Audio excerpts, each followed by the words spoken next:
मृत्युञ्जयाय सर्वेश्वराय सदाशिवाय श्रीमन्महादेवाय नमः।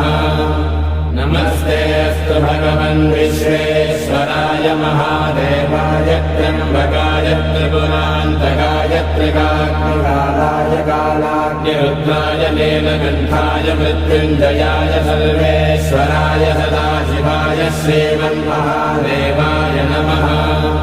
नमस्तेऽस्तु भगवन् विश्वेश्वराय महादेवाय त्र्यम्बकाय त्रिपुरान्तकाय त्रिकाग्निकालाय कालाग्निरुद्राय नीलकण्ठाय मृत्युञ्जयाय सर्वेश्वराय सदाशिवाय श्रीमन्महादेवाय नमः।